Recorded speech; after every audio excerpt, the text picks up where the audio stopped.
Media നെറ്റിൻ്റെ എല്ലാ മാന്യ പ്രേക്ഷകർക്കും കാഴ്ചപ്പാടിലേക്ക് സ്വാഗതം. ഒടുവിൽ പോരാട്ടക്കാർ വിജയിക്കുകയാണ്. എത്രയോ നാളത്തെ പോരാട്ട വീര്യമാണ് ഒടുവിൽ വിജയത്തിൽ കലാശിച്ചത്. NH-85 കാര്യത്തിൽ നിർമ്മാണ പ്രവർത്തനങ്ങൾ പുനരാരംഭിക്കാൻ ഉത്തരവായിരിക്കുന്നു. ഇന്നത്തെ ചർച്ച അതുമായി ബന്ധപ്പെട്ട്. ഇന്നിപ്പോൾ ഈ വിഷയവുമായി ബന്ധപ്പെട്ട് ചർച്ചയ്ക്ക് എത്തിയിരിക്കുന്നത് ശ്രീ റസാഖ് ചുരവേൽ. അദ്ദേഹം അതിജീവന പോരാട്ട വേദിയുടെ സംസ്ഥാന ചെയർമാൻ കൂടിയാണ്. സ്വാഗതം സർ. സർ, എത്രയോ കാലമായുള്ള പോരാട്ടമാണ്. സത്യത്തിൽ ഒടുവിൽ വിജയിച്ചിരിക്കുന്നു എന്ന് വേണം പറയാൻ. പലവട്ടം അങ്ങുമായി ഇതേ വേദിയിൽ കാഴ്ചപ്പാടിൽ നമ്മൾ ഇതേ വിഷയം ചർച്ച ചെയ്തിട്ടുണ്ട്. ആത്മവിശ്വാസത്തോടെ ആയിരുന്നു അന്നൊക്കെ അങ്ങ് സംസാരിച്ചത്. പലപ്പോഴും ചില ആശങ്കകൾ നിഴൽ വീഴ്ത്തി കൂടെ ഉണ്ടായിരുന്നതാണ്. അപ്പോഴൊക്കെ ആത്മവിശ്വാസം കൈവിടാതെ പുതിയ സർക്കാരിൽ പ്രതീക്ഷ വെച്ചു. അങ്ങ് ഭരണത്തിലെത്തിയിട്ട് വളരെ കുറച്ച് ദിവസങ്ങളെ ആയിട്ടുള്ളൂ. അങ്ങ് സംതൃപ്തനാണോ ഈ വിഷയത്തിൽ? തീർച്ചയായിട്ടും ഞങ്ങൾ പ്രതീക്ഷിച്ച ആർജവമുള്ള ഒരു സർക്കാർ, രാജ്യം ഭരിക്കുന്നത് കോടതികളോ ഉദ്യോഗസ്ഥരോ അല്ല എന്നുള്ള ഞങ്ങളുടെ വാദം കൃത്യമായി ഇതിലൂടെ തെളിയിക്കപ്പെട്ടിരിക്കുക. ഞങ്ങൾ കഴിഞ്ഞ കുറേ വർഷങ്ങളായി പ്രത്യേകിച്ച് ഇടുക്കി ജനതയോട് പറയുന്നുണ്ട്, ഒരു സ്റ്റേറ്റിൻ്റെ വിഷയങ്ങൾ തീരുമാനിക്കപ്പെടുന്നത് സ്റ്റേറ്റ് ഗവൺമെൻറ് മാത്രമാണ്. ആ ഗവൺമെൻറ്റിൻ്റെ നയം അനുസരിച്ചാണ് ഉദ്യോഗസ്ഥൻ അവരോട് അപ്രോച്ച് ചെയ്യുക. അപ്പോൾ ഗവൺമെൻറ്റിൻ്റെ താല്പര്യം എന്തോ അതിനനുസരിച്ച് നിൽക്കുന്നു. ഇവിടെ ഇടത് ഗവൺമെൻറ്റിന് ദുരൂഹമായ അജണ്ടകളും ലക്ഷ്യങ്ങളും ഉണ്ടായിരുന്നു എന്ന ഞങ്ങളുടെ വാദം ഇവിടെ കൃത്യമാവുകയാണ്. അപ്പോൾ തീർച്ചയായിട്ടും ഒരു 50 ദിവസം കൊണ്ട് ഒന്ന് ലാൻഡ് റവന്യൂ കമ്മീഷണർ വെച്ചിട്ട് ഒരു പഠനം ആദ്യ റൗണ്ടിൽ സതീശൻ ഗവൺമെൻറ് നടത്തി. അതിനുശേഷം ഒരു ഇടുക്കിയിലെ കളക്ടറുടെ നേതൃത്വത്തിലുള്ള ഒരു സംഘത്തെ വെച്ച് ഒരു സമഗ്ര റിപ്പോർട്ട് തയ്യാറാക്കിച്ചു. അതുപോലെ തന്നെ സർവേ സൂപ്രണ്ടിൻ്റെ നേതൃത്വത്തിലുള്ള സർവേ സംഘത്തെ വെച്ച് റോഡ് അളന്ന് പഴയകാല കല്ലുകൾ കണ്ടെത്തി അത് റിപ്പോർട്ടാക്കി. ഇതെല്ലാം കൂടി സ്റ്റേറ്റ് ഗവൺമെൻറ്റിന് സമർപ്പിക്കുകയാണ് ഉണ്ടായത്. ഇത് 50 ദിവസങ്ങൾ കൊണ്ട് ഒരു ഗവൺമെൻറ് എത്ര സ്പീഡിൽ ഇത്രയും കാര്യം ചെയ്യാൻ പറ്റുമെന്നുള്ള വലിയൊരു തെളിവ് നമുക്കിവിടെ വന്നിരിക്കുക. 50 ദിവസങ്ങൾക്ക് മുമ്പ് പലപ്പോഴും പല സമയത്തായി ജനങ്ങൾക്ക് പ്രതീക്ഷ കൊടുത്തു. തീർച്ചയായിട്ടും ആ പ്രതീക്ഷ കൊടുക്കുകയും ഇതാ ഇപ്പോൾ എന്ന മട്ടിൽ സംസാരിക്കുകയും അത് ഇലക്ഷൻ വരെ നീട്ടിക്കൊണ്ടുപോവുകയും ചെയ്തു. അവിടെയൊക്കെ സാധാരണക്കാരായ നമ്മൾ പ്രതീക്ഷിച്ചു ചിലതൊക്കെ. ഒരുപക്ഷെ ജനങ്ങൾക്ക് അനുകൂലമായ ചില തീരുമാനങ്ങൾ സർക്കാരിൽ നിന്നുണ്ടാവുമെന്ന് പ്രതീക്ഷിച്ചു. അതേ സമയത്ത് തന്നെ പ്രതിപക്ഷ നേതാവായിരുന്ന ഇപ്പോഴത്തെ മുഖ്യമന്ത്രി VD സതീശൻ ഒരു കർഷക കോൺക്ലേവിൽ അടിമാലിലെത്തി, അതായത് കട്ടപ്പനയിലും. അപ്പോൾ അദ്ദേഹം ഈ ഗവൺമെൻറ് അധികാരത്തിൽ വരികയാണെങ്കിൽ നിശ്ചിത സമയത്തിനകം ഈ നിലവിലുള്ള സ്റ്റേ വെക്കേറ്റ് ചെയ്യുകയും നിലവിലുള്ള ഈ റോഡ് സുഗമമായ നിർമ്മാണ പ്രവർത്തനങ്ങൾക്ക് തുറന്നു കൊടുക്കുകയും ചെയ്യുമെന്ന് പ്രഖ്യാപിച്ചിരുന്നു. ആ ആർജവം അദ്ദേഹം തുടർന്നതാണോ? തീർച്ചയായിട്ടും അദ്ദേഹം ഇപ്പോൾ കേരളത്തിലൊട്ടുക്ക് ഞാൻ മനസ്സിലാക്കിയത് കാസർഗോഡ് മുതൽ കന്യാകുമാരി വരെയുള്ള സാമൂഹിക പ്രശ്നങ്ങൾ, സമൂഹം ഒട്ടേറെ പ്രശ്നങ്ങൾ അനുഭവിക്കുന്നുണ്ടെന്നും അത് കേരളത്തിൻ്റെ രാഷ്ട്രീയം ചർച്ച ചെയ്യപ്പെടുന്നില്ലെന്നും അതിൽ വലിയൊരു രാഷ്ട്രീയം ഉണ്ടെന്നും കണ്ടെത്തിയെന്നാണ് ഞാൻ മനസ്സിലാക്കുന്നത്. അതിലൂടെ ഈ ഓരോ പ്രദേശവും എന്തനുഭവിക്കുന്നു എന്ന് മനസ്സിലാക്കാനും പഠിക്കാനും VD സതീശൻ ശ്രമിച്ചിരുന്നു. അതിൻ്റെ ഫലമായിട്ട് തന്ന വാഗ്ദാനമാണ്. അത് ഹൃദയത്തിൽ നിന്നുള്ള വാഗ്ദാനമായിട്ട് നമുക്ക് ഫീൽ ചെയ്യുമായിരുന്നു. കാരണം പഠിക്കാതെ ഒരു കാര്യത്തിൽ പോലും ചെയ്യാമെന്ന് പറഞ്ഞിട്ടില്ല. ഞങ്ങൾ പല ഭൂപതി നിയമത്തെക്കുറിച്ചൊക്കെ ഞങ്ങളുടെ ആശയങ്ങൾ പങ്കുവച്ചപ്പോൾ അങ്ങനെ ചെയ്യാൻ പറ്റുമോ എന്ന് പഠിക്കേണ്ടതുണ്ടെന്നാണ് പറഞ്ഞത്. അതേസമയം അത് വ്യക്തമായി പഠിച്ചതിന് ശേഷം പുള്ളി ഗ്യാരണ്ടിയാണ് പറഞ്ഞത്, ഞാൻ മാറ്റിയിരിക്കും. അതിനെക്കുറിച്ച് സ്റ്റഡി ചെയ്തു. ഒന്ന്, ഇത്ര ഒരു ഭാവനാസമ്പന്നനായ പ്രതിഭാതനായ ഒരു മുഖ്യമന്ത്രി കേരളത്തിലുണ്ടായെന്ന് ഞാൻ കരുതുന്നില്ല. എൻ്റെ അറിവിലില്ല. ചിലപ്പോൾ ഉണ്ടാവാം. ഞാൻ ചരിത്രത്തെക്കുറിച്ച് അത്ര കാര്യമായിട്ട് അങ്ങനെ പഠിച്ചിട്ടൊന്നുമില്ല. പക്ഷെ എൻ്റെ അനുഭവത്തിൽ ഞാൻ കണ്ടതിൽ ഏറ്റവും വലിയൊരു രാഷ്ട്രീയ പ്രതിഭയാണ്. ഒന്നും പറയാൻ കൊള്ളില്ലെങ്കിലും ഞങ്ങൾക്ക് മുന്നിൽ കാണുന്ന പല ആളുകളും രാഷ്ട്രീയത്തിൽ വലിയ വിവരദോഷമായിട്ടാണ് പോകുന്നത്. ഒരു പഠനവുമില്ല, കാഴ്ചപ്പാടുകളില്ല, ദീർഘവീക്ഷണ സ്വഭാവമില്ല, പഠിക്കാൻ തയ്യാറുമല്ല. നമ്മളൊരു പേപ്പർ കൊടുത്താൽ മറിച്ചൂര് നോക്കൂല. അങ്ങ് ഇടതുപക്ഷ പ്രസ്ഥാനത്തിനൊപ്പം നിന്നിട്ടുള്ള ആളാണ്. അതെ, ഒരു കാലം. അതിനുശേഷമാണ് ചില വിയോജിപ്പുകൾ ഒക്കെ ഉണ്ടാകുന്നത്. അതുപോലെ ആശയപരമാവാം, എന്തെങ്കിലുമൊക്കെ ആവട്ടെ. പക്ഷേ ആ കാലഘട്ടങ്ങളിലും ഈ കാലഘട്ടങ്ങളിലും അങ്ങ് എത്രയോ ഉന്നതരായ ആളുകളെ കണ്ടിരിക്കുന്നു. ആ അനുഭവ സമ്പത്തിൽ ഊന്നി ചവിട്ടി നിന്നുകൊണ്ടാണ് ഇത് പറയുന്നത്, അല്ലേ? ഉറപ്പായിട്ടും, അല്ലേ? തീർച്ചയായിട്ടും. അപ്പോൾ കേരളത്തിലെ ജനങ്ങളിൽ നല്ലൊരു പങ്ക് ആളുകൾ ഇപ്പം അങ്ങ് പറയുന്നത് പോലെ വിശ്വസിക്കുന്നുണ്ട്. ഒരുപക്ഷെ ഭാവനാസമ്പന്നനാണ്. ഒപ്പം തന്നെ കേരളത്തെ നയിക്കാൻ പറ്റിയ ഒരു മുഖ്യമന്ത്രി ഒത്തിരി കാലം കൂടി കേരളത്തിൽ വന്നിരിക്കുന്നു എന്നൊരു തോന്നലൊക്കെ ജനങ്ങൾക്കിടയിൽ വന്നിട്ടുണ്ടാവാം. പക്ഷെ ഞാൻ ചോദിക്കുന്നത്, അത് കേരളത്തിൽ ഇതിപ്പോൾ ഈ NH-85 എന്ന് പറയുന്നത് ഈ മൂന്നാർ ഒരു പ്രത്യേകിച്ച് ഈ ടൂറിസ്റ്റ് ഭൂപടത്തിൽ വളരെ പ്രധാനപ്പെട്ട ഒരു മേഖലയായതുകൊണ്ടും അതുപോലെ ഈ ഒരു റൂട്ടിന് ഈ NH-ന് വളരെ പ്രാധാന്യമുണ്ട് എന്നുള്ളതുകൊണ്ടും ഇതര സംസ്ഥാനങ്ങളിലേക്ക് ചാലുവെക്കുന്ന റോഡായതുകൊണ്ട് പ്രാധാന്യമുള്ളതുകൊണ്ടും ഇത് നമ്മളെ സംബന്ധിച്ച്, ഇടുക്കിക്കാരെ സംബന്ധിച്ചും പ്രത്യേകിച്ച് അടിമാലി മൂന്നാർ നിവാസികളെ സംബന്ധിച്ചും വളരെ പ്രധാനപ്പെട്ടതാണ്. അതിനപ്പുറത്തൊരു വലിയ പ്രാധാന്യം റോഡിനുണ്ടോ?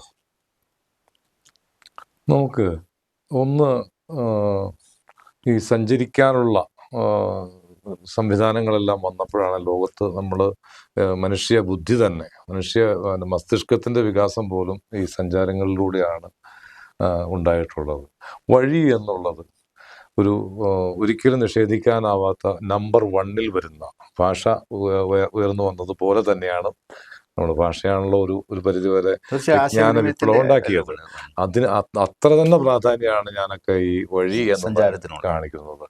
ഇത് ലോകത്ത് ഏറ്റവും കൂടുതൽ ശ്രദ്ധേയമായ മൂന്നാർ പോലുള്ള 50-ൽ ഒന്നെന്ന് പറയാവുന്ന തരത്തിലുള്ള ഒരു ടൂറിസം പ്ലേസ്. മറ്റൊന്ന്, ഇത്രയും രാജ്യങ്ങളിൽ നിന്ന് ആരൊക്കെ വരുന്നു നമുക്ക് പറയാൻ പറ്റില്ല. ചിലപ്പോൾ രാഷ്ട്രത്തലവന്മാരാവാം, ചിലപ്പോൾ അവിടുത്തെ സ്ഥാനപതിമാരാകാം. അങ്ങനെ ഉന്നതങ്ങളിലുള്ള 192 രാജ്യങ്ങളിലുള്ള ആളുകൾ സഞ്ചരിക്കുന്ന ഒരു വഴിയായിട്ട് ഇതിനെ കാണണം. ഒരു ഹൈറേഞ്ച് ജനതയുടെ മാത്രം വഴിയായിട്ട് കാണരുത്. മറ്റൊന്ന്, ഈ വഴി കേരളത്തിൻ്റെ സമ്പദ് വ്യവസ്ഥയെ ഒരുപാട് സഹായിക്കാൻ പോകുന്നു എന്നുള്ളതാണ്. ആകെ നശിച്ച് നാരായണക്കല്ല് പിടിച്ച് ലോൺ എടുത്ത് കടം കയറ്റി വയ്ക്കുന്ന ഈ കേരളത്തിൽ വലിയൊരു സംഭാവന ഈ നാടിന്, ഈ ജില്ലയ്ക്ക് ചെയ്യാൻ പറ്റും. അവിടെയുള്ള ഒരു വഴി എന്ന് പറയുന്നത് സ്റ്റേറ്റിൻ്റെ സമ്പദ്ഘടനയെ പോലും സ്വാധീനിക്കപ്പെടുന്ന ഒന്നാണെന്നുള്ള മറ്റൊരു കാര്യം. അതായത് ഒരു നാടിന്റെ മുഖശ്രീ മാറ്റാൻ കഴിയുന്ന തീർച്ചയായിട്ടും വലിയ പാതയാണ് NH-85 എന്ന് പറയുന്നത്. പണത്തിന്റെ പാതയും കൂടിയാണ്. പണത്തിന്റെ പാതയും കൂടിയാണ്. അപ്പൊ അങ്ങനെയാണെങ്കിൽ ഈ 14.5 കിലോമീറ്റർ ഉടക്കിക്കിടക്കണമെന്ന് തീവ്രമായി ആഗ്രഹിച്ച ലോബികളാരാവും? അതിനാണ് ഉത്തരം നമുക്ക് കിട്ടാത്തത്. ഒന്ന്, നമ്മുടെ ആളുകളൊക്കെ നേരത്തെ പറയാറുണ്ട്, പണ്ട് ഈ കുട്ടമ്പിള്ള പോലീസൊക്കെ വന്നപ്പോൾ വിദ്യാസമ്പന്നർ വന്നാൽ ഇവിടെ എല്ലാം അങ്ങോട്ട് ശരിയാകുമെന്നൊരു ധാരണ മലയാളിക്ക് ഉണ്ടായിരുന്നു. നമുക്ക് ഈ IAS-കാരെ കുറിച്ച് വലിയൊരു സങ്കല്പമുണ്ട്. അവർക്ക് ഏതാണ്ട് രാജബുദ്ധിയുണ്ട്. അങ്ങനെയൊക്കെയുള്ളൊരു സങ്കല്പത്തിലാണ് മലയാളി ഇരിക്കുന്നത്. അപ്പോൾ ഒരു അത്രയും ഉന്നത ഉദ്യോഗസ്ഥർ വലിയ വിദ്യാസമ്പന്നർക്ക് വന്നാൽ ഇവിടെ എല്ലാം സ്വർഗമാക്കി മാറ്റും എന്ന് ഒരു വിശ്വാസത്തിലാണ് മലയാളി പോണേ. സത്യത്തിൽ ചീഫ് സെക്രട്ടറി ഒരു 30 വർഷത്തെയെങ്കിലും സർവീസ് കണ്ടേക്കാം. ഇപ്പോൾ അദ്ദേഹം വിരമിച്ചു. അദ്ദേഹത്തെ പോലുള്ള ഒരാൾക്ക് എത്രമാത്രം ദീർഘവീക്ഷണം ഉണ്ടെന്ന് തെളിയിക്കുന്ന ഒരു നിലപാടാണ് ഈ റോഡിൻ്റെ കാര്യത്തിലെടുത്തത്. അയാൾ അങ്ങനെയാണോ ചിന്തിക്കണ്ടേ? ഈ രാജ്യത്തെ 5 ലക്ഷം വരുന്ന ഉദ്യോഗസ്ഥർക്ക് ഈ മാരകമായ ശമ്പളങ്ങൾ കൊടുക്കേണ്ടതുണ്ട്, ലക്ഷക്കണക്കിന് ആൾക്കാർക്ക് പെൻഷൻ കൊടുക്കേണ്ടതുണ്ട്, ഒരു സ്റ്റേറ്റിൻ്റെ മറ്റ് ഇതര കാര്യങ്ങളെല്ലാം നടക്കേണ്ടതുണ്ട്. ഇത് സമ്പദ് വ്യവസ്ഥ അടിത്തറ പാകാതെ കിട്ടുന്ന വായ്പ മേടിച്ച് പാലം ഉണ്ടാക്കി, സ്കൂളുണ്ടാക്കി എന്ന അഭിമാനത്തോടെ പറയുന്ന ഒരു ഭരണകൂടവും 2 ചങ്കുണ്ടെന്ന് പറയുന്നത്. സാർ, 2 ചങ്ക് എന്തിനാണ്? ഒരു ഭരണാധികാരിക്ക് 2 ചങ്ക് അല്ലല്ലോ വേണ്ടേ? 2 ഹൃദയം നല്ലതാണ്. അതെ, അത് 2 ഹൃദയം നല്ലതാണ്. അപ്പൊ ഒരു ചങ്ക് കൊണ്ട് 1500 വർഷം മുമ്പ് ശിലായുഗത്തിലെ ആളുകളുടെ ഈ ശിലയിൽ കുത്തിവെക്കുമായിരുന്നു ചങ്കുള്ളവർക്ക്. ആളെ കൊല്ലണം, 3, 4, 5 പേരെ കൊല്ലുന്നവൻ വീര പരിവേഷം കൊടുക്കുന്ന ഒരു മലയാളി സംസ്കാരത്തിലാണ് ഇപ്പോഴും നമ്മൾ നിൽക്കുന്നത്.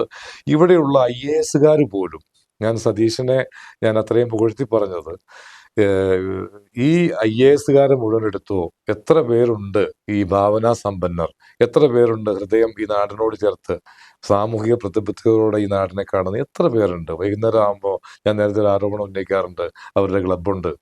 ക്ലബിലൊക്കെ പൊക്കോട്ടെ, നമ്മളെപ്പോഴും ഫുൾ ടൈം വർക്കൊന്നും ചെയ്യാൻ പറ്റില്ല. അതാണ്. പിന്നെ ഇവർക്ക് ഈ വിവേകം നഷ്ടപ്പെടുന്ന ഒരു പ്രവണതയും കാണുന്നുണ്ട്.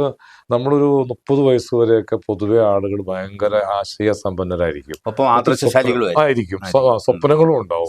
പക്ഷെ പിന്നെ അവൻ പുറകോട്ട് പോയിട്ട് ഒരു ഒരു വളരെ ക്വാളിറ്റി ഇല്ലാത്ത ഒന്നിലേക്ക് അവൻ ചുരുങ്ങുന്നതായിട്ട് അതെന്താന്ന് വെച്ചാൽ നിലവിലുള്ള വ്യവസ്ഥയുമായിട്ട് അവൻ പൊരുത്തപ്പെടുക. പൊരുത്തപ്പെടുക. അതുവരെ അവനൊരു അവ്യവസ്ഥ ഉണ്ടാകും. ഒരു അവ്യവസ്ഥയുടെ ഭാഗമാണ് ചെറുപ്പം.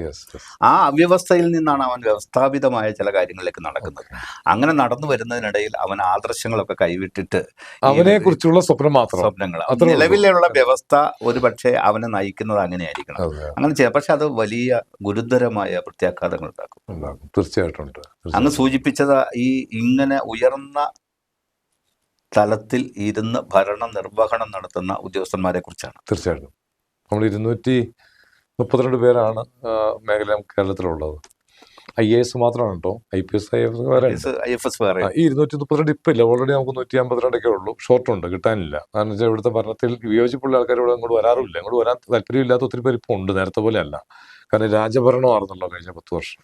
അപ്പോൾ ആ ഒരു ഇതിൽ ഇത്രയും IASകാരെ നമ്മൾ ശമ്പളം കൊടുത്തു. എത്രയോ ഒരു ചീഫ് സെക്രട്ടറിക്ക് 3.5 ലക്ഷം രൂപ ശമ്പളവും പ്ലസ് അവൻ്റെ സംരക്ഷണോട് കൂടുമ്പോൾ ഒരു 7 ലക്ഷം രൂപ ഒരു മാസം ഉണ്ടാക്കണ്ടേ നമ്മൾ?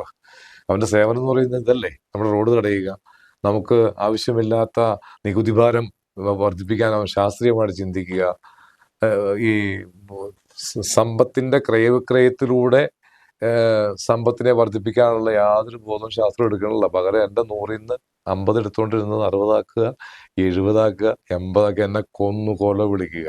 അതിജീവന പോരാട്ട വേദിയുടെ കൺവീനർ അല്ലെങ്കിൽ ചെയർമാൻ ചീഫ് സെക്രട്ടറി സ്ഥാനത്ത് കയറിയിരുന്നാലും ഇത് നടപ്പാക്കുക, ഒപ്പിടൽ നടക്കുന്ന പ്രശ്നമേ ഇല്ല എന്ന് പറഞ്ഞവരുണ്ട്. അതാണ് എനിക്ക് മനസ്സിലാവും. അവരെന്നറിയോ, അവരൊരു വിശ്വാസം അർപ്പിച്ചിട്ടുണ്ട് സ്റ്റേറ്റിൽ. രാഷ്ട്രീയ പാർട്ടിയെ, പ്രത്യേകിച്ച് ഇടതുപക്ഷത്തൊരു പ്രശ്നം എന്താണെന്ന് വെച്ചാൽ ആ പാർട്ടിയുടെ നേതാക്കൾ ഒരിക്കലും ഇല്ലാത്തത് പറയില്ല. അവർ പഠിച്ചവരാണ് എന്നൊരു അത് വസ്തുതയായിരുന്നൊരു കാലഘട്ടമുണ്ട്. ആ വസ്തുതയിൽ നിന്നുകൊണ്ടാണ് പാർട്ടി നേതാക്കൾ എന്തിനങ്ങനെ പറയണം. ഇപ്പം എന്നോടൊരു ഇടതുപക്ഷ നേതാവ് പറഞ്ഞു, നിങ്ങൾ സമരം ചെയ്തത് പിണറായിക്ക്, സമരം ചെയ്ത ഒരു കേസും കേരളത്തിൽ കഴിഞ്ഞ 10 വർഷം പിണറായി ചെയ്ത് കൊടുത്തിട്ടില്ല. അഥവാ അല്ലെങ്കിൽ ആ സമരം ചെയ്തത് MLA-മാരുള്ള പാർട്ടി ആയിരിക്കണം. അല്ലാതെ പുറത്തു നിന്ന് ആര് സമരം ചെയ്തിട്ടുണ്ടോ, അത് പുള്ളിയുടെ ശ്രദ്ധ വന്നിട്ടുണ്ടോ, അത് പുള്ളി ചെയ്തു കൊടുക്കൂല. എന്ന് വെച്ചാൽ ജനാധിപത്യ വിരുദ്ധനാണ്. ആശാവർക്ക് സമരമൊക്കെ അത് തന്നെ. അത് പുള്ളിക്ക് ഇഷ്ടമല്ല. പുള്ളി സമരത്തെ പുള്ളിക്കെതിരെ കാണുന്നത്. പിണറായിക്കെതിരെ അല്ല സമരം. പിണറായി നമ്മളുമായിട്ട് വ്യക്തിപരമായ പ്രശ്നങ്ങളൊന്നുമില്ല. ഈ രാജ്യം ഭരിക്കുന്ന നമ്മളെ ഏൽപ്പിച്ച അധികാരത്തെ അത് വേണ്ട വിധം വിനിയോഗിക്കുന്നില്ല. നിങ്ങളുടെ ഭരണകൂടം എനിക്ക് ചില അനീതികൾ നൽകുന്നു എന്ന് ശ്രദ്ധപ്പെടുത്താനല്ലേ നമ്മൾ ഈ സമരം ചെയ്യണത്. അതെങ്ങനെ പിണറായിക്കെതിരെയാവും? ഒരിക്കലും നടക്കില്ല എന്ന് പറഞ്ഞ ഒരു ഭരണകൂടവും, ഞങ്ങൾ വന്നാൽ ഇത് നടത്തുമെന്ന് പറഞ്ഞ ഒരു ഭരണകൂടവും, ഇതൊക്കെ നേരത്തെ ഉണ്ടായിട്ടുണ്ട്, പലപ്പോഴും ഉണ്ടായിട്ടുണ്ട്. പക്ഷേ ഇപ്പൊ ഈ സോഷ്യൽ മീഡിയ ഒക്കെ വളരെ ശക്തമാവുകയും ജനങ്ങളുടെ പ്രതികരണശേഷി കണ്ടമാനം വർദ്ധിക്കുകയും ചെയ്ത ഒരു പുതിയ കാലത്ത് ഈ LDF UDF രാഷ്ട്രീയത്തെ ജനം വിലയിരുത്തില്ലേ? അയ്യോ, ഭയങ്കരമായിട്ട്. ഞാൻ ഇവരെ വല്ലാതെ ഭീതിയോടെയാണ് കാണുന്നത്. ഇവരുടെ ഭാവി അപകടത്തിലാണ്. ഇവർക്ക് ചെയ്യാൻ കഴിയാത്തതിനെ നുണകൾ കൊണ്ട് പ്രതിരോധിക്കാൻ നോക്കണം. ഒരിക്കലും അത് ഭാവി രാഷ്ട്രീയത്തിൽ, ഭാവി ചരിത്രത്തിൽ ഇവർ ചോദ്യം ചെയ്യപ്പെടും. ഇപ്പൊ കഴിഞ്ഞ 10 വർഷം കൊണ്ട് അച്യുതാനന്ദന്റെ കാലം മുതൽ ഇങ്ങ് തുടങ്ങിയാൽ ഈ 10 വർഷം പിണറായി ഭരണകാലത്ത് ഉണ്ടാക്കിയിട്ടുള്ള നിയമക്കുരുക്കൾ ഓരോന്നിപ്പോൾ എടുക്കും ഞങ്ങൾ. ഇപ്പൊ ഞങ്ങളുടെ സ്റ്റാർട്ടിങ് അടിച്ചു കഴിഞ്ഞു. 50-ാം ദിവസം ഞങ്ങളുടെ പോരാട്ടത്തിൽ ഒരു കാര്യം അല്ല കമ്മ്യൂണിസ്റ്റ് പാർട്ടി മുന്നോട്ട് വച്ചതും പ്രഖ്യാപിച്ചതും പറഞ്ഞതും ശുദ്ധ അസംബന്ധവും നുണയുമായിരുന്നു. ഈ ജനതയെ വഞ്ചിക്കുകയായിരുന്നു എന്ന് തെളിയിക്കുന്ന രേഖതയെ പുറത്തു. ഏത് കാര്യത്തില്? ഈ മൊത്തം കാര്യങ്ങളിലും നമ്മുടെ ഇവിടുത്തെ നിയമപരമായ ഭൂപ്രശ്നങ്ങളിലും ഈ പറഞ്ഞ മുഴുവൻ കാര്യങ്ങളിലും എല്ലാത്തിനും പെരും നുണയാണ് ഇവർ പറഞ്ഞത്. ഈ ജനതയെ വഞ്ചിക്കുകയായിരുന്നു. ഈ വഞ്ചന പറഞ്ഞ് 3-ാം റൗണ്ട് കയറിയാൽ ഇനിയും ശരിയാക്കാന്ന് പറഞ്ഞതും വഞ്ചനയായിരുന്നു എന്ന് തെളിയിക്കുന്നതാണ് ഈ NH-85 ഇപ്പൊ ഇറക്കിയിരിക്കുന്ന ഉത്തരവ്. ഹൈറേഞ്ച് ജനത ഈ കഴിഞ്ഞ 10 വർഷം, അതായത് UDF ഗവൺമെന്റ് അധികാരത്തിൽ വരുന്നതിന് മുമ്പ് മനസ്സ് കൊടുത്ത സർക്കാരാണത്. അല്ലേ? ഞാനടക്കം എല്ലാവരും മനസ്സ് കൊടുത്ത സർക്കാരാണ്. അവരാണ് ഈ ജനത്തോട് ഇപ്രകാരം ചെയ്തത് എന്ന്. ചെയ്യാമായിരുന്ന ഒരു കാര്യത്തെ ചെയ്യാൻ കഴിയില്ല എന്ന് അല്ലേ, വെറുതെ കാലവിളംബം വരുത്തുക, എന്നിട്ട് സമരം ചെയ്യുക, അറസ്റ്റ് ചെയ്യുക, അകത്തിടുക, ഇങ്ങനെ ഒട്ടേറെ കാര്യങ്ങൾ ചെയ്തു. എന്നിട്ട് അത് ചെയ്യാൻ കഴിഞ്ഞില്ല എന്നുള്ളതാണ്. ഈ ഗവൺമെന്റ് ഇറക്കിയ ഉത്തരവ്, ഇപ്പൊ പുതിയ ഉത്തരവ് വിജ്ഞാപനം പുറത്തിറങ്ങിയല്ലോ NH-85 ബന്ധപ്പെട്ട്, വളരെ സുതാര്യമാണെന്ന് പറയുന്നു. എന്താണ്, അതൊന്ന് വിശദീകരിക്കാമോ? അതിനകത്ത് പ്രധാനമായിട്ടും നല്ലൊരു റിപ്പോർട്ടിനെ അടിസ്ഥാനമായി ഇവർ ചെയ്തത് ഏറ്റവും വിദഗ്ധരായ ഒരു സംഘത്തെ വെച്ച് താലൂക്ക് ഓഫീസിൽ നിന്ന് തന്നെ ഡെപ്യൂട്ടി തഹസിൽദാർ അടക്കം സീനിയർ കളക്ടറൊക്കെ പക്ഷേ വിദഗ്ധതയുണ്ടെന്ന് തോന്നിയ ഒരു സംഘത്തെ വെച്ചാണ് ഈ റിപ്പോർട്ട് പ്ലാൻ ചെയ്തിരിക്കുന്നത്. ചില രേഖകൾ കൂടി തിരുവനന്തപുരത്ത് ആർക്കിയോളജിക്കൽ പോയി കഷ്ടപ്പെട്ട് എടുത്ത സംഭവം ഇതിൻ്റെ അകത്തുണ്ട്. ഇവരുണ്ടാക്കിയ ആ റിപ്പോർട്ട് ഏതാണ്ട് 27ഓളം തെളിവുകളും 32ഓളം വാദഗതികളും വെച്ചുകൊണ്ട് ഈ ഇടുക്കി ജില്ലാ കളക്ടറുടെ നേതൃത്വത്തിലുള്ള സംഘം കൊടുത്ത റിപ്പോർട്ട് തന്നെയാണ് നമുക്ക് ഫസ്റ്റ് അടിസ്ഥാനമായിട്ട് ഇപ്പോൾ ഗുണകരമായി മാറിയേക്കുന്നത്. മറ്റൊന്ന്, ഈ 73 കാലത്ത് അളന്ന് അന്ന് കല്ലിട്ട് പോയിട്ടുണ്ട്. ആ കല്ലുകൾ കണ്ടെത്തുകയും ആ കല്ലുകൾ അതേപോലെ ഒന്നും നഷ്ടപ്പെടാതെ അവിടെ കണ്ടെത്തുകയും ആ സർവേ റിപ്പോർട്ട് അളന്ന് ക്ലിയർ ചെയ്ത് സർവേ ഡയറക്ടറുടെ നേതൃത്വത്തിൽ കൊടുക്കുകയും ചെയ്തു. ഇതിനു മുമ്പ് ഈ സർവേ കല്ലുകൾ കണ്ടെത്താനുള്ള യാതൊരു പരിശ്രമവും നടന്നിട്ടില്ല. അല്ല, അവർക്ക് അങ്ങനെ ഒരു ലക്ഷ്യം ഉണ്ടാവില്ല. നമ്മളെ ഇങ്ങനെ ഓരോന്ന് പറഞ്ഞാൽ ഈ ഒരു ഓർഡർ ഇപ്പൊ 630 ഓർഡർ ഈ സർവേ കല്ലുകൾ 1932 ഇട്ടതാണ്. 73 ഈ സർവേ, ഇത് റീസർവേയുടെ കല്ലാണ്. പക്ഷെ അതിന് മുമ്പ് വാർമാർക്കൊക്കെ ഉണ്ട്, അതിനെ ബേസ് ചെയ്ത് തന്നെ സാധനം ഇട്ടിരിക്കുന്നത്. അപ്പോൾ ഇവര് നമുക്കിപ്പോ ഞാൻ ചോദിക്കട്ടെ, 630ഓളം ഓർഡർ ഈ ഇലക്ഷൻ പ്രഖ്യാപിച്ച അന്ന് പിണറായി സർക്കാർ തിരുവനന്തപുരത്ത് ഇറക്കി വെച്ചിട്ടുണ്ട്. അതായത് സെക്രട്ടേറിയറ്റിൽ പരിഹരിക്കാന്ന് പറഞ്ഞ് ആ ഇലക്ഷന്റെ അന്ന് വെറും വഞ്ചനയാ. കട്ടപ്പന പട്ടയം കൊടുക്കാൻ ഉത്തരവിറക്കി, കോട്ടയം കൊടുത്തോ? ഇവർ ഈ ഉത്തരവുകൾ നിർജീവമായി പോയോ? ആദ്യം ആ ഉത്തരവുകൾ നിലവിൽ നിലനിൽക്കുന്നതല്ലേ? അല്ല, നിയമപരമായ അടിസ്ഥാനമില്ല. അപ്പോൾ ഒരു ഉദ്യോഗസ്ഥനെ നടപ്പാക്കി തരില്ല, കാരണം അവന്റെ പണിയെ ബാധിക്കും. ഇവരാ ചുമ്മാ നമ്മളെ പറ്റിക്കാൻ വേണ്ടി വ്യാജ ലോട്ടറി എന്നൊക്കെ പറയുമ്പോൾ അതാ പറയാം, ഇവർ വോട്ട് കിട്ടാൻ വേണ്ടി ഇവരെന്തും ചെയ്യും. ജനാധിപത്യത്തിൽ വിശ്വാസം. ഉത്തരവ് വോട്ട് ചെയ്ത ഒരാൾ കോടതി പോയാലോ? കോടതി പോയാൽ ഇവർ പറയും അതിൻ്റെ അകത്ത് ഇന്ന വീഴ്ചയുണ്ട്, അതുകൊണ്ട് ആ ഉത്തരവ് റദ്ദ് ചെയ്യാനാണ് ഗവൺമെന്റ് ഉദ്ദേശിക്കുന്നതെന്ന് പറയും. പ്രശ്നം തീർന്നു. അവർക്ക് വഴികളാണ്, ഗവൺമെന്റിന്റെ ആ വഴി. ഇപ്പൊ ഞാൻ ചോദിക്കട്ടെ, നമ്മളുടെ ഹൈക്കോടതിയിൽ വരുന്ന കേസുകളിൽ ഇപ്പൊ പഴയ പോലെ ഇവരുടെ ഗൂഢസംഘം നിൽക്കുന്നില്ല, കാരണം പൊളിഞ്ഞു. ഇനി കോടതി വരുമ്പോൾ ചോദ്യം ചെയ്യാൻ നമ്മുടെ സതീശൻ ഗവൺമെന്റ് നോക്കിക്കൊണ്ടോ അഡ്വക്കേറ്റ്സിനെ നിയമിച്ചേക്കണം ഇക്കാര്യത്തിലൊക്കെ കൃത്യമായി ചോദ്യം ചെയ്യുന്ന. അഡ്വക്കേറ്റ് വനം വകുപ്പിന്റെ അഡ്വക്കേറ്റ്, ഹൈവേ നമ്മൾ ഉപയോഗിച്ച അഡ്വക്കേറ്റാണ് വനം വകുപ്പിന്റെ അഡ്വക്കേറ്റ്.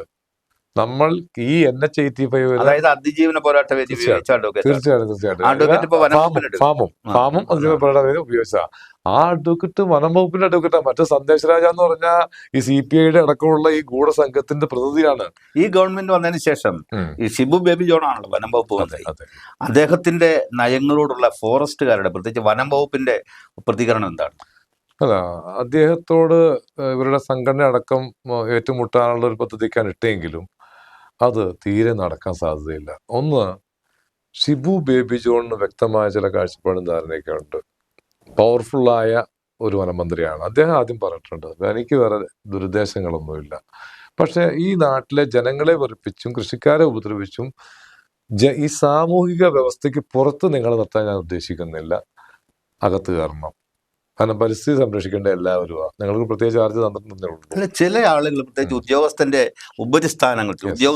ഉപരിസ്ഥാനങ്ങളിൽ ഇരിക്കുന്ന ചില ആളുകൾ ഈ സമൂഹത്തിന്റെ വേലിക്കെട്ടുകൾക്ക് പുറത്താണെന്നാണ് ധാരണ. ആ ധാരണ പറ്റില്ല. അത് അദ്ദേഹം പറഞ്ഞത് ശരിയാണ്. അവരെല്ലാം അകത്താവണം, ഈ ജനങ്ങളോടൊപ്പം നിൽക്കണം. അപ്പൊ അതിനോട് ഞങ്ങളുടെ സർക്കാർ മുന്നോട്ട് വച്ചിരിക്കുന്ന പ്രകടന പത്രികയുണ്ട്, വ്യക്തമായ നയപ്രഖ്യാപനം നടത്തിയിട്ടുണ്ട്.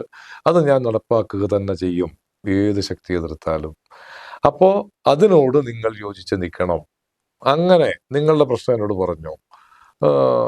ആ കാര്യത്തിൽ ന്യായമായ ഏത് കേസും, ഇനി നമ്മുടെ ഭാഗത്തിന് അന്യായം വരുന്നുണ്ടോ തിരുത്തുന്നതിന് ഞാൻ തയ്യാറാണ്. നിങ്ങൾക്ക് എല്ലാ സ്വാതന്ത്ര്യവും ഉണ്ട്. പക്ഷേ അധികാരം വരാൻ പോകുന്ന 5 വർഷം ഞാനാണ് അധികാരി, ഞാനാണ് വനം വകുപ്പിന്റെ മേധാവി, ജനം തെരഞ്ഞെടുത്ത മേധാവി. അത് മാത്രം നിങ്ങൾ മനസ്സിലാക്കണം. ഞങ്ങളെ ഇരുത്തിയാ പറഞ്ഞത്. അങ്ങ് ഒരു കാര്യം ശ്രദ്ധിച്ചു കാണും, ഈ ഗവൺമെന്റ് അധികാരത്തിൽ വരുന്നതിന് മുമ്പ് തന്നെ, അതായത് ഗവൺമെന്റ് 102 സീറ്റോട് കൂടി ഭൂരിപക്ഷം നേടിയ ഉടൻ തന്നെ ഇടുക്കി ജില്ലയിൽ നിന്ന് ജയിച്ച 5 MLA-മാരും 5 MLA-മാരും ഒരേ സ്വരത്തിൽ ആവശ്യപ്പെട്ടത് ഇടുക്കി ജില്ലയിലെ ഭൂപ്രശ്നങ്ങളും ഈ NH-85 പ്രശ്നങ്ങളും. അതുപോലെ റോയ് കെ ആയാലും ഈ F രാജ MLA ആയാലും നമ്മുടെ MP ഡീൻ ആയാലും അപ്പു ജോസഫ് ആയാലും അവരെല്ലാം ഒരുപോലെ, സിറിയക് തോമസ് ഉൾപ്പെടെയുള്ള ആളുകൾ, പിന്നെ സേനാപതിയുടെ കാര്യം പറയണ്ടല്ലോ, അദ്ദേഹം ആദ്യ സ്റ്റെപ്പ് വെച്ച് തന്നെ ഇതിനു വേണ്ടിയിട്ടാണ്. ഞാൻ പറഞ്ഞു, ഇങ്ങനെ 5 പേര് ഒരേ സ്വരത്തിൽ ആവശ്യപ്പെടുകയായിരുന്നു ഇടുക്കിയുടെ പ്രശ്നങ്ങൾ. അത് ബദിരകർണങ്ങളിലല്ല പതിച്ചത് എന്നങ്ങ് വിശ്വസിക്കുന്നു അല്ലേ? തീർച്ചയായിട്ടും അതെ. ഒന്ന് നമുക്ക് ഏറ്റവും ക്വാളിറ്റി ഉള്ള ഒരു സംഘം ആളുകളെ എത്താണ് ജയിച്ചത്. നമുക്ക് റോയ് കെ പൗലോസിനൊക്കെ ഒരു സീനിയോറിറ്റി ഉണ്ട്. ഇപ്പൊ MLA എന്ന നിലയ്ക്ക് ആദ്യമായിരിക്കാം, പക്ഷെ സ്റ്റേറ്റില് വലിയ വർഷത്തെ വലിയ പാർട്ടി പ്രവർത്തന പാരമ്പര്യമുണ്ട്. പാരമ്പര്യമുണ്ട്. അപ്പൊ ഇപ്പൊ സ്റ്റേറ്റിലുള്ള പല നേതാക്കളും ഒരുപക്ഷെ റോയ് കെ പൗലോസിന് ശിശുവായി കാണാവുന്ന അവസ്ഥയുള്ള പല മന്ത്രിമാർ പോലും. അതെ അതെ. അപ്പൊ അത് നമുക്കൊരു ഗുണമാണ്. അതുപോലെ തന്നെ നല്ല പെർഫോമൻസ് ആണല്ലോ നമ്മുടെ പിന്നെ ഉടുമ്പൻചോല സേനാപതി കാഴ്ചവെക്കുന്നത്. പുള്ളിക്കാരൻ കാലിബർ ഉള്ള മനുഷ്യനാണ്. ഉണ്ട്. അപ്പൊ അല്ലാതെ തന്നെ ഒരു മുദ്ര പതിപ്പിച്ച ആളുകൾ അതൊക്കെ. അപ്പൊ നമുക്ക് ആ കാര്യത്തിലൊക്കെ ഇത്തവണ വലിയ അനുഗ്രഹീതമായ ഒരു സാഹചര്യം ഒത്തു വന്നിട്ടുണ്ട്.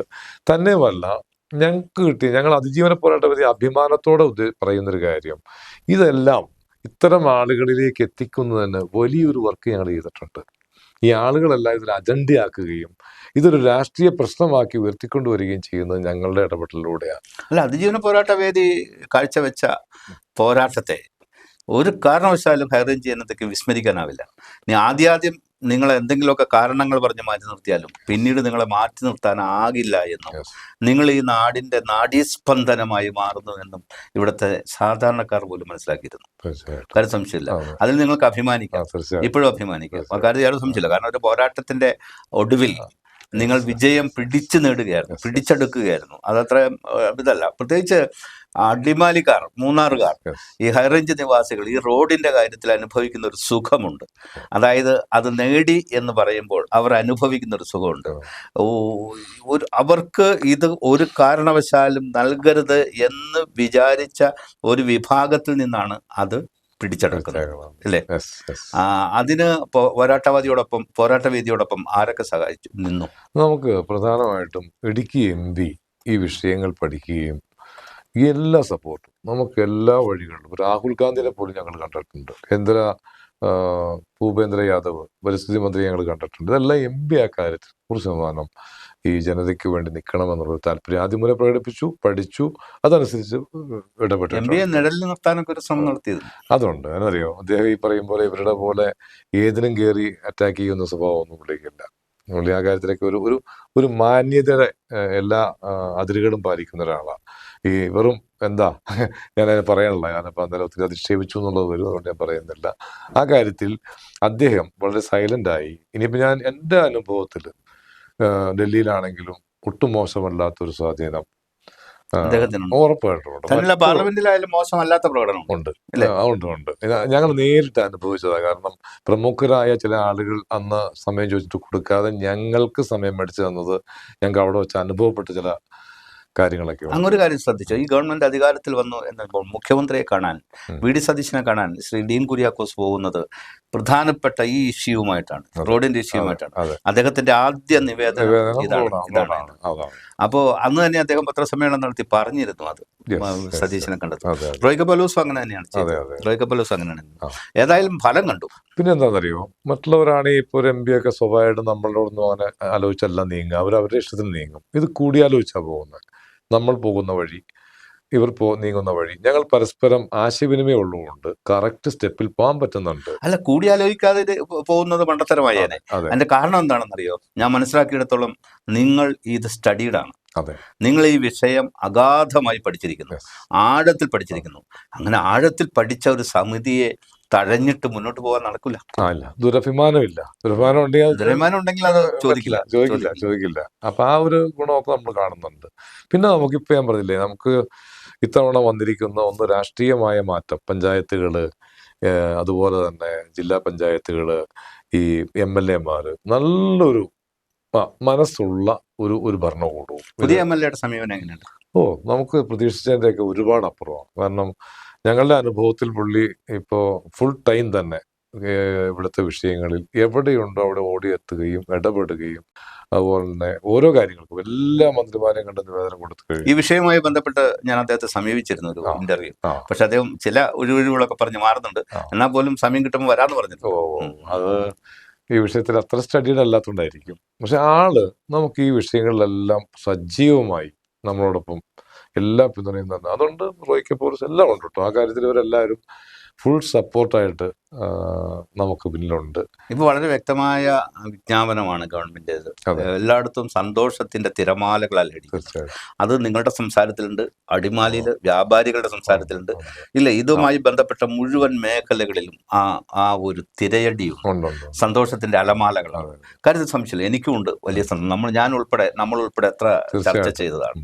അപ്പോൾ ആ സന്തോഷമുണ്ട്. അതിരിക്കവേ തന്നെ ചില ആശങ്കകൾ ഉം. എന്നിലില്ലാതില്ല. ഞാൻ അങ്ങോട്ട് ചോദിക്കുന്നത്, ഈ എം.എൻ. ജയേന്ദ്രൻ വെറുതെ ഇരിക്കുമോ? എം.എൻ. ജയേന്ദ്രൻ വെറുതെ ഇരിക്കും എന്ന് നമുക്ക് വിചാരിക്കാൻ പറ്റില്ല. കാരണം ഇവർ സ്വാഭാവികമായിട്ട് അടുത്ത വഴിയെക്കുറിച്ച് ഇവർ മറികടക്കാൻ ആലോചിക്കും, ഉറപ്പായിട്ടും ആലോചിക്കും. കാരണം നമ്മളെ ജയേന്ദ്രൻ ഇനി മൂവ് ചെയ്യില്ല എന്ന് പ്രതീക്ഷിച്ചിടത്തൊക്കെ മൂവ് ചെയ്തിട്ടുണ്ട്. ഇപ്പം ഈ ഹർജിയിൽ തന്നെ ഇളകി വരുന്ന ജയേന്ദ്രൻ കൊടുത്തൊരു മെമ്മോയെ തുടർന്നാണ് ഇപ്പം ഈ അടുത്ത കാലത്തൊരു ഹർജി ഇളകി വന്നത്. അതുകൊണ്ട് തന്നെ ജയേന്ദ്രന് ഒറ്റയ്ക്ക് അങ്ങനെ നിഷേധിക്കാനും പറ്റില്ല. കാരണം ജയേന്ദ്രന് പിന്നിൽ വേറെ ഘടകങ്ങളുണ്ട്, ശക്തികളുണ്ട്. അപ്പൊ ജയേന്ദ്രൻ ഒറ്റയ്ക്ക് ഞാൻ ഇനി ഇല്ല. കാര്യം ഇവിടെ BJPയുടെ ഭാഗത്ത് BJP പാർട്ടിയല്ല, വലിയ സമ്മർദ്ദമൊക്കെ ജയേന്ദ്രനെ കൊണ്ടുവരുന്നുണ്ട്. ജയേന്ദ്രൻ അത് നുണ പറഞ്ഞ ഞാൻ അങ്ങനെ ഹർജി കൊടുത്തിട്ടില്ല എന്ന് പറയുന്നത്. അത്രയ്ക്ക് ഉദ്യോഗസ്ഥ ദുഷ്പ്രഭുത്വവും അതിന്റെ പിന്നിൽ അതുണ്ട്. പക്ഷെ എന്താണെന്നറിയോ, സ്റ്റേറ്റിൽ ഇപ്പോ വനം വകുപ്പിൽ ഏറ്റവും കൂടുതൽ ചുക്കാൻ പിടിച്ച ഒരു മെയിൻ ഓഫീസറെ ഇവർ മാറ്റിക്കഴിഞ്ഞു, വേറെ അപ്രസക്തമായ മേഖലയിലേക്ക് മാറ്റി. അപ്പൊ ആ ഗ്രൂപ്പ് അവിടെ പൊളിഞ്ഞു. ഹൈക്കോടതിയുമായി ബന്ധപ്പെട്ട് ഈ സന്ദേശരാജ് അടക്കമുള്ള നമ്മുടെ പഴയ കോലിയക്കോടിന്റെ മക്കളടക്കമുള്ള ആ ഗ്രൂപ്പും അതിനെയും നീക്കം ചെയ്തു. ഇവരുടെ ആ ഗൂഢസംഘം പൊളിഞ്ഞു. ഒരു ഹർജി ഹൈക്കോടതിയിൽ വരുമ്പോൾ ഗവൺമെന്റ് നിലപാട് തന്നെയാണ് കോടതി ഏറ്റവും പരമപ്രധാനമായി പരിശോധിക്കുന്നത്. കഴിഞ്ഞ തവണ അതാണ് പരാജയപ്പെട്ടത്. എന്നുവെച്ചാൽ ഇടത് ഗവൺമെന്റ് വക്കീലന്മാർ അവിടെ നമുക്കെതിരെ അറിഞ്ഞു എല്ലാ കേസിലും. ഇപ്പൊ മൂന്നാർ കേസിലാണെങ്കിലും ഇടുക്കി കേസിലാണെങ്കിലും ഭൂമി കേസിലാണെങ്കിലും ഇടത് ഗവൺമെന്റ് നിയമിച്ചവരെല്ലാം ഇടുക്കിക്കെതിരെ അല്ലാതെ ഒരു വാക്ക് നിങ്ങൾ ഈ 10 വർഷത്തെ മുഴുവൻ അഫിഡവിറ്റുകളും എടുത്തു നമുക്കെതിരെ മൊത്തം. ഇനി ഒരു സത്യവാങ്മൂലമോ അല്ലെങ്കിൽ ഒരു ഹർജിയോ ഒക്കെ ആയിട്ട് മേൽക്കോടതിയെ സമീപിക്കാൻ പാടില്ലെന്നൊന്നുമില്ല. അവർക്ക് കൊടുക്കാം, പക്ഷെ ഇനി അത്രയും പരിഗണിക്കില്ല. സ്റ്റേറ്റ് ഭരിക്കുന്ന ഗവൺമെന്റ് അസാമാന്യ അധികാരമാണ്, മനസ്സിലായി. അത് വളരെ ക്ലിയർ കട്ടായ ഒരു വിജ്ഞാപനമാണ്. അതെ. പിന്നെ ഈ VD സതീശൻ എന്നോട് പറഞ്ഞത് ഞങ്ങൾ കണ്ടായിരുന്നല്ലോ, അത് വീഡിയോ ഉണ്ട് എൻ്റെ എന്നോട് പറയുന്നത്. ഞാൻ ഹൈക്കോടതിയിൽ അഭിഭാഷകരുമായി ചർച്ച ചെയ്തിട്ടുണ്ട് നമ്മുടെ ഇവിടുത്തെ കേസുകളുമായി ബന്ധപ്പെട്ട് എടുക്കേണ്ട നിലപാട്. സുപ്രീം കോടതി അഭിഭാഷകരുമായിട്ട് ചർച്ച ചെയ്തിട്ടുണ്ട്. അവരെ ഞാൻ 4 ദിവസത്തിനുള്ളിൽ നിയമിക്കും. അപ്പൊ നമ്മുടെ കേസുമായി ബന്ധപ്പെട്ട വിഷയങ്ങൾ പരിപൂർണമായി ഞാൻ അവസാനിപ്പിക്കുന്നു എന്നോട് ഈ കഴിഞ്ഞ ആഴ്ച അദ്ദേഹത്തിന്റെ ചില നിലപാടുകൾ. ഇപ്പൊ ഇന്നലെ തന്നെ അദ്ദേഹത്തിന്റെ ഒരു പ്രസ്താവന, അജിത് കുമാറിന്റെ കേസ് കുറച്ചും കൂടി സാവധാനത്തിൽ ഗൗരവത്തോടെ കൈകാര്യം ചെയ്തില്ലെങ്കിൽ കോടതിയിൽ പരാജയപ്പെടും. കോടതിയിൽ പരാജയപ്പെട്ടാൽ അത് സർക്കാരിന് തിരിച്ചടിയാവും. അതുകൊണ്ട് വളരെ സൂക്ഷിച്ച് കൈകാര്യം ചെയ്യേണ്ടതാണ് എന്ന് അദ്ദേഹം പറയുന്നതിൽ സത്യമുണ്ട്. കാരണം അദ്ദേഹത്തിന് ഈ കോടതിയിൽ പരാജയപ്പെടാൻ പാടില്ല എന്ന് അദ്ദേഹം തീരുമാനിക്കുന്നുണ്ട്. അദ്ദേഹം ഒരു അഡ്വക്കേറ്റും കൂടിയാണ്. അപ്പൊ അത് അവരുടെ നിലപാട് തന്നെയാണ് ശരി. എടുത്തിയാടി സസ്പെൻഡ് ചെയ്യുക, വഴി കാണുന്നവനെ പിടിച്ച് ജയിലിലേക്ക് ഇടുക. കഴിഞ്ഞ പിണറായി സർക്കാരിന്റെ കാലത്ത് ഫേസ്ബുക്ക് പോസ്റ്റ് ഇട്ട് അപ്പം തന്നെ ജയിലിൽ പിടിച്ചിടും, പിറ്റേ ദിവസം കോടതി തിരിച്ചടി കിട്ടും. അങ്ങനെ ഒരു ഭരണം കൂടി ഒരു വൈകൃത മനോഭാവത്തിൽ സമൂഹത്തെ വീക്ഷിക്കുന്നത് ഗുണകരമല്ലല്ലോ. അല്ലാതെ അത് പ്രാകൃതമാണ്. അപ്പോ അയാൾ ചെയ്തിട്ടുണ്ടെങ്കിൽ ഒരു ജനാധിപത്യ സംവിധാനം എന്നൊക്കെ പറയുന്നത് എത്രയോ ഉൽപ്പതിഷ്ണുക്കളുടെ ഇല്ലേ, എത്രയോ പുരോഗമനച്ചുക്കളുടെ ഒക്കെ ചിന്തകളിൽ നിന്ന് വരേണ്ടതാണ്. അപ്പൊ അവിടെ ഈ പ്രാകൃതാവസ്ഥയ്ക്കൊന്നും യാതൊരു പ്രസക്തിയില്ല. ഇല്ല, തീർച്ചയായിട്ടും ഇല്ല. അപ്പം ഞാൻ ചോദിക്കട്ടെ, ഏതായാലും ഈ വരും ദിവസങ്ങളിൽ നമ്മൾ പ്രതീക്ഷിക്കുന്ന ചില സംഭവങ്ങളൊന്നും ഉണ്ടാവില്ലെന്ന് തന്നെ, ആശങ്കകളൊന്നും ഉണ്ടാവില്ലെന്ന് തന്നെ. അങ്ങനെയാണ് എങ്കിൽ ഈ NH അതോറിറ്റി ഈ പണി പുനരാരംഭിക്കുമോ? നമുക്കിപ്പോഴത്തെ അവസ്ഥയിൽ നമ്മുടെ ആദ്യത്തെ കോടതി ഉത്തരവ് ഞാൻ നേരത്തെ സൂചിപ്പിച്ചില്ല. ആ ഉത്തരവ് പ്രകാരം ചീഫ് സെക്രട്ടറിയോട് ഈ വർക്ക് തുടരാനുള്ള ഉത്തരവ് കൊടുക്കാൻ തന്നെയാണ് അന്നത്തെ കോടതി വിധി. അത് ഇവർ ചെയ്തില്ല. ഇവർ പിന്നെ പരിശോധനയ്ക്കായിട്ട് രണ്ടാമത്തത് ഫുൾ പരിശോധിച്ച് ഇതുപോലെ NP കൊടുത്തതുപോലുള്ള റിപ്പോർട്ട് കൊടുത്ത് 100 അടി ചീഫ് സെക്രട്ടറി തന്നെ ഉത്തരവിടുക. എന്നിട്ട് അത് ആ റിപ്പോർട്ട് കോടതിയെ സമീപിക്കുക, കോടതിയിൽ വയ്ക്കുക. ഇവിടെ ഈ വർക്ക് തുടരുക എന്നുള്ള പോളിസിയിലേക്ക് ഈ കഴിഞ്ഞ ഗവൺമെന്റ് പോയില്ല. ഇപ്പോ വർക്ക് തുടരുന്നതിന് ഒരു തടസ്സമില്ല, ഇന്ന് തുടങ്ങാം. കാരണം അത്രയ്ക്ക് ക്ലിയർ ആയിട്ടുള്ള ഒരു ഉത്തരവാണ്. പക്ഷേ ഞാനിപ്പോൾ NH അതോറിറ്റി ഇവരുടെ ഒരു കോൺട്രാക്ടറുടെ ഭാഗത്ത് നിന്ന് നമുക്ക് കിട്ടുന്ന വിവരം, അവർക്ക് ഈ തിരിച്ചുപോയ എക്യുപ്മെന്റ്സ് സഹിതം അതിന് പറ്റിയ തൊഴിലാളികൾ സഹിതം, കാരണം അവിടുത്തെ ഈ വർക്കേഴ്സ് പോരാ, അവിടെ കുറേ കൂടി ഹാർഡായിട്ടുള്ള വൈദഗ്ധ്യമുള്ള ആൾ വേണം. അപ്പൊ അതിനുള്ള ഇത് കൊണ്ടുവരണമെങ്കിൽ 1 മാസം എങ്കിൽ, രണ്ടെന്നാണ് അത് സൂചിപ്പിച്ചത്. അത് നടക്കില്ല എന്ന് പറഞ്ഞപ്പോൾ 1 മാസം എങ്കിലും വേണമെന്നുള്ള ഒരു വാദം ഉന്നയിച്ചത്. അപ്പൊ അത് ഇപ്പൊ എം പി ശരിയാണ്, ആയിട്ട് ശരിയാണ്. സംസാരിച്ചപ്പോൾ കുറച്ചുകൂടി സ്പീഡാക്കാൻ നമുക്ക് കളക്ടർ എടുത്തൊരു മീറ്റിംഗ് വിളിപ്പിക്കാമെന്ന് പറഞ്ഞിട്ടുണ്ട്. കുറച്ചുകൂടി എത്ര സ്പീഡാക്കിയാലും ഒന്ന് ഓപ്പൺ ചെയ്യാൻ ഇത്രയും സംവിധാനം ഒരുക്കണമല്ലോ.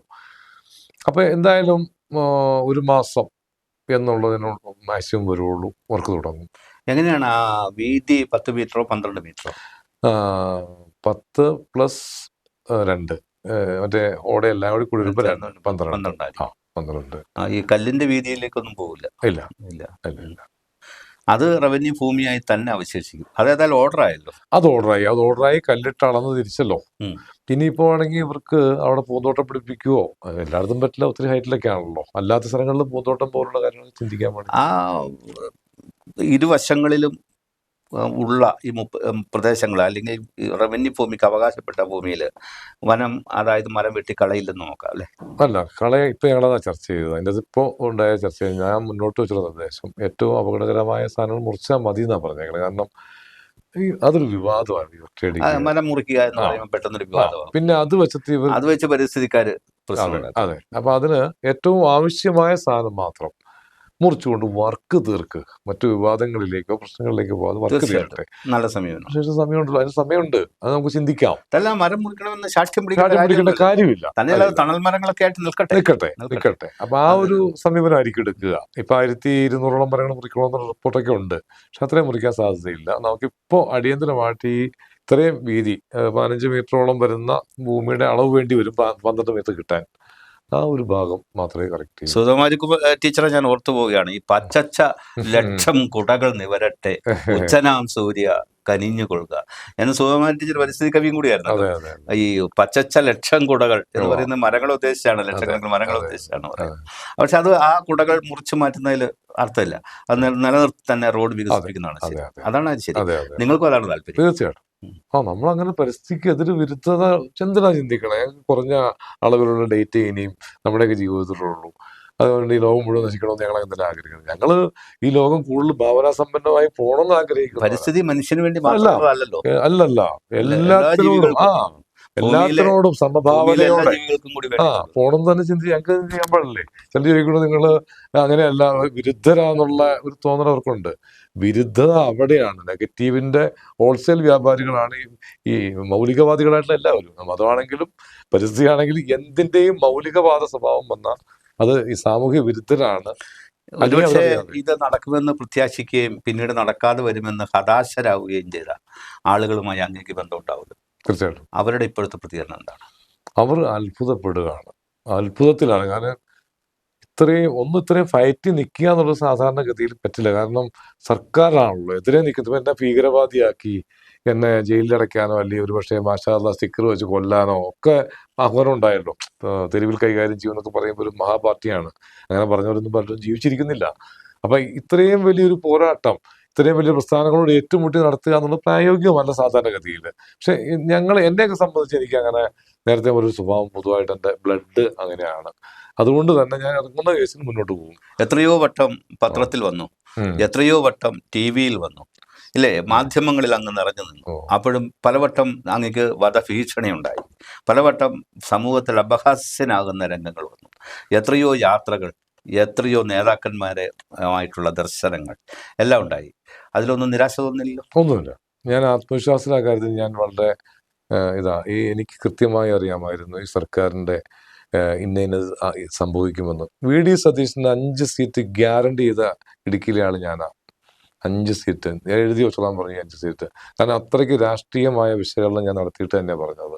ഈ സർക്കാർ മാറുമെന്നും VD സതീശൻ അധികാരത്തിൽ വരുമെന്നും ആ വരുന്നതിനെ വെച്ചിട്ട് ഇതിനെ എല്ലാം പരിഹരിക്കുമെന്നുള്ള ഇല്ല. 2026 ഒന്നുകിൽ ഞാൻ പിരിഞ്ഞിരിക്കും, ഇല്ലെങ്കിൽ പരിഹരിച്ചിരിക്കും. ഇതായിരുന്നു എൻ്റെ അതിജീവന പോരാട്ട വേദിക്ക്, വ്യാപാര ഏകോപന സമിതിക്ക് ഒക്കെയുള്ള ഈ ആത്മവിശ്വാസം ഇടുക്കിയിലെ സാധാരണ കർഷകരിലേക്ക് പകർന്നു കൊടുക്കാൻ കഴിയുമെന്ന് നിങ്ങൾക്ക്? തീർച്ചയായിട്ടും. അതിനെന്ത് മാർഗം സ്വീകരിക്കും? നമുക്ക് ഇനിയുള്ള ദിവസം, ഇപ്പം 100 ദിവസം ഒരു പദ്ധതി വരുന്നുണ്ട്. അതിൻ്റെ അകത്ത് ഇവർ പറഞ്ഞ പല നുണക്കഥകളും പൊളിയുന്ന കുറേ ഉത്തരവുകൾ വരാനുണ്ട്. നിർമ്മാണ നിരോധനം പോലുള്ള കാര്യങ്ങൾ, റെഡ് സോണ്, അതുപോലെ തന്നെ 6 മാസത്തിനകം CHR പോലുള്ള വിഷയങ്ങൾ, എല്ലപ്പെട്ട വിഷയങ്ങളൊക്കെ പരിഹരിക്കുന്ന ഈ 2026 വലിയൊരു മാറ്റം ഇടുക്കി ജില്ലയിലെ നിയമപരമായ കാര്യങ്ങളിലൊക്കെ വരാൻ പോവുകയാണ്. വളരെയേറെ സന്തോഷമുണ്ട്. സമയം അവസാനിക്കുന്നു എന്നുള്ളതുകൊണ്ടാണ്. കാരണം നീണ്ടുനിന്ന വലിയ ഒരു പോരാട്ടത്തിനൊടുവിൽ അങ്ങ് വിജയശ്രീലാളിതനായി ഇരിക്കുന്നു. ആ ഐശ്വര്യം മുഖത്ത് കാണാനുണ്ട്. നല്ലതല്ല. തുടക്കത്തിലെ ജനങ്ങൾക്ക് കൊടുത്ത വാഗ്ദാനങ്ങൾ നിറവേറ്റുക എന്നുള്ളത് ഒരു ജനാധിപത്യ സർക്കാരിൻ്റെ ഏറ്റവും വലിയ ഭൂഷണമാണ്. അത് നടപ്പാകുന്നു എന്നതിൽ ജനങ്ങളും തൃപ്തരാണ്. നന്ദി, നമസ്കാരം.